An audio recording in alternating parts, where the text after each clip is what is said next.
Laban, ce n'était pas une bénédiction complète, c'était une bénédiction partielle. Et je vais te montrer dans la Bible. C'était une bénédiction comment? Partielle.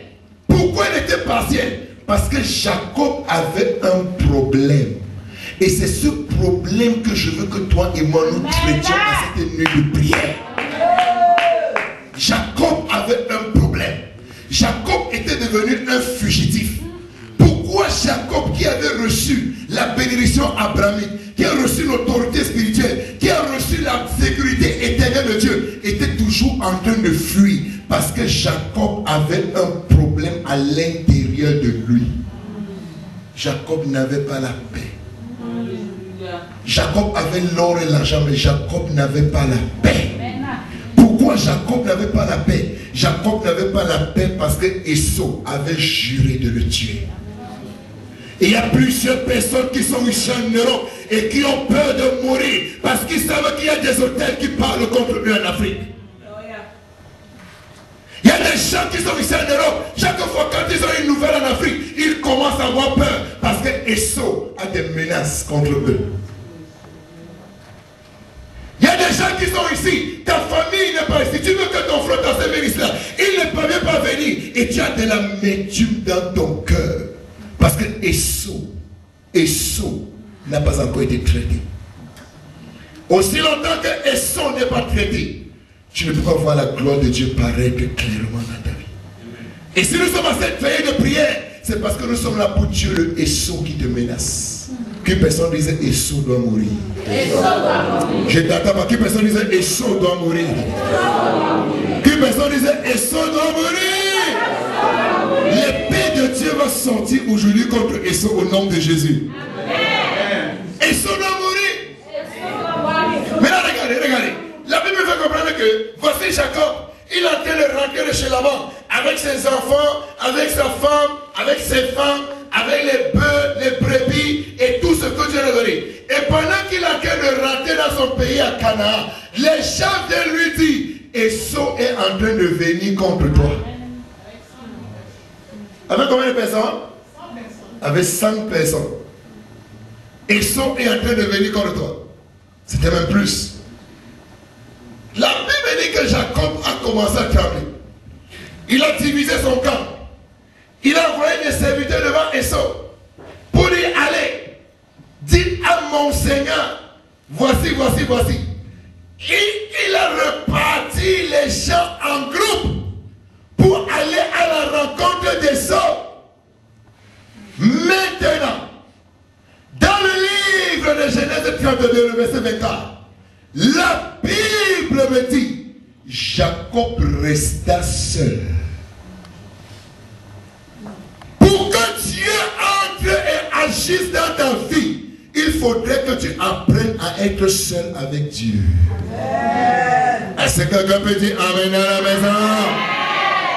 Pour que Dieu commence une œuvre de transformation en toi, il faudrait que tu apprennes à être seul. C'est quand je suis seul que je peux entendre la voix de Dieu qui me parle. C'est quand je suis seul, hors du bruit, hors de la tradition, hors de beaucoup de remue-ménage, que je peux entendre la voix de Dieu qui me parle. Il fallait que le pasteur reste, tu sois seul pendant que tu as qu'à le prier. Il faut que tu vois Jésus qui vient te porter dans ses bras. C'est quand je suis seul que je peux expérimenter la bénédiction de Dieu. Pourquoi? Parce que quand je suis seul, je peux voir les fondations qui parlent contre moi. Quand je suis seul, je peux expérimenter le Dieu de la grâce. Quand je suis seul, je peux voir Dieu fabriquer mon futur. Quand je suis seul, je peux te délivrer du sommeil. Amen. Dis à ton voisin d'apprendre à être seul.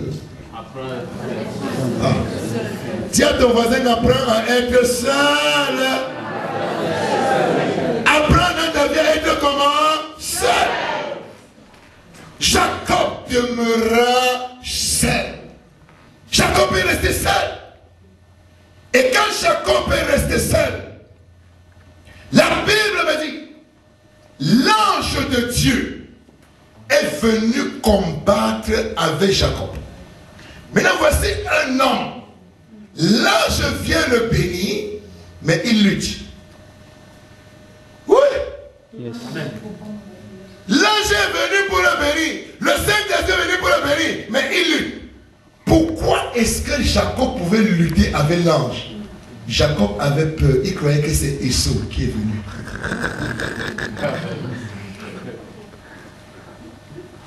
Regarde les craintes que tu as dans ta vie. Quelle est la source de ces craintes? Parfois tu restes, tu as des palpitations jeune comme tu es. Quelle est la source de ta maladie? Qu'est-ce qui te frappe? Qu'est-ce qui te fait peur? Qu'est-ce qui te terrorise? Qu'est-ce qui menace ta vie chaque jour? Un jour tu entends, on a sonné à la barrière, ton cœur palpite, ton cœur tend. Qu'est-ce qui est l'objet de tes craintes et de tes peurs? C'est ce que nous voulons traiter ce soir. Qu'est-ce qui te fait mal au peau quand tu t'assois? Tu as peur de ton lendemain, peur de ton futur, peur de ton avenir. Pourtant tu es dans un pays de sécurité. Qu'est-ce qui te fait peur? Dieu vient te bénir, mais tu as peur. Tu dis que, hey. Jacob a lutté avec Dieu. Qu'est-ce que Jacob protégeait? Qu'est-ce que Jacob cachait? Qu'est-ce que Jacob ne voulait pas laisser? Jacob ne voulait pas laisser sa tricherie. Jacob ne voulait pas laisser son escroquerie. Jacob ne voulait pas laisser son mal. Pourquoi? Parce que les fondations sataniques parlaient contre lui. Les autels parlaient contre lui. Et quand Jacob voyait n'importe qui, il savait que c'est un fantôme qui est revenu pour m'amener dans mon ancienne destinée. Et la peur l'envahissait. Mais quand Jacob a lutté avec l'ange, l'ange lui dit laisse-moi partir. Il dit je ne te laisse pas partir. Laisse-moi partir, je ne te laisse pas partir. Qu'est-ce que l'ange a fait? Oui. Il a frappé Jacob par la voiture de la hanche. Et c'est là où Jacob lui dit qui es-tu? Et l'ange demande à Jacob, quel est ton nom à toi? Quel est ton nom à toi? Et c'est là où quand l'ange demande à Jacob quel est ton nom, Jacob voit son passé. Puisse Dieu ouvrir tes yeux pour que tu vois tout ce qui a bloqué ton avenir. Amen. Oh, le Amen n'a pas donné sa vie à Jésus. Je dis, puisse Dieu ouvrir tes yeux ce matin pour que tu vois ces obstacles qui t'ont empêché d'avancer. Puisse Dieu ouvrir tes yeux maintenant pour que tu commences à voir ces barrières que Satan a mis devant toi pour que tu ne progresses pas. Il y a tellement de barrières et d'obstacles que le diable a placé devant toi. Quand tu veux progresser, ça te ramène encore en arrière. Mais ce soir, j'envoie le feu dessus au nom de Jésus.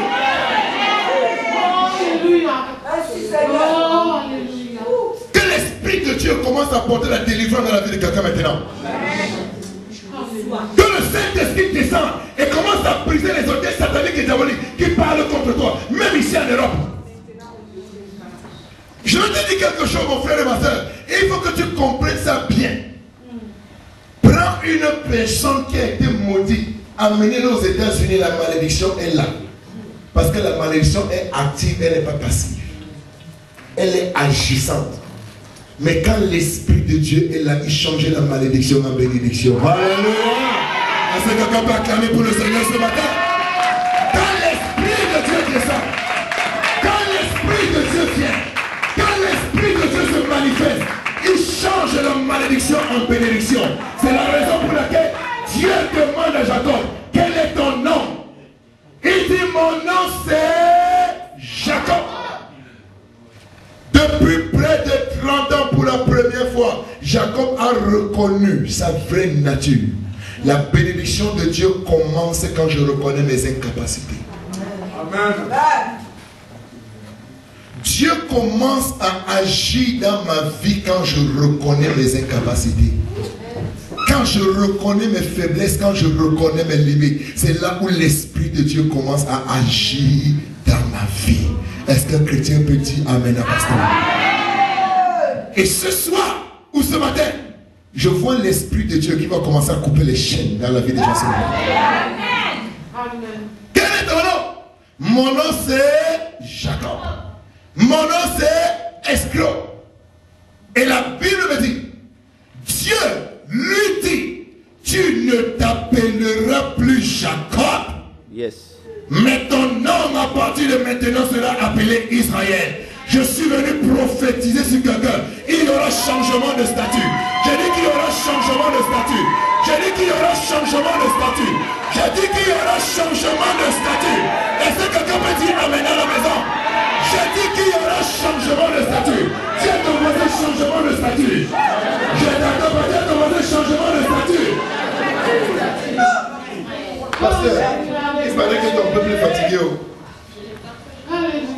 Dis à ton voisin changement de statut. Je dis il y aura changement de statut dans la vie de quelqu'un.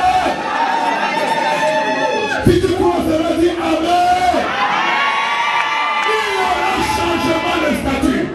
Je vois Dieu changer ton histoire. Je dis je vois Dieu changer ton histoire. Je dis je vois Dieu changer ton histoire. Tu as été rejeté. Les gens ont pensé que tout est fini avec toi. Je suis venu annoncer à une personne, tout vient de commencer avec toi. Les gens ont conclu dans ta vie et ils ont mis le point que personne disait erreur. Non, que personne disait erreur. En français, on dit une phrase commence par une lettre majuscule et elle s'achève par un point. Les hommes sont venus mettre le point dans ta vie. Dieu enlève le point pour mettre la virgule parce que la phrase n'est pas finie. Amen.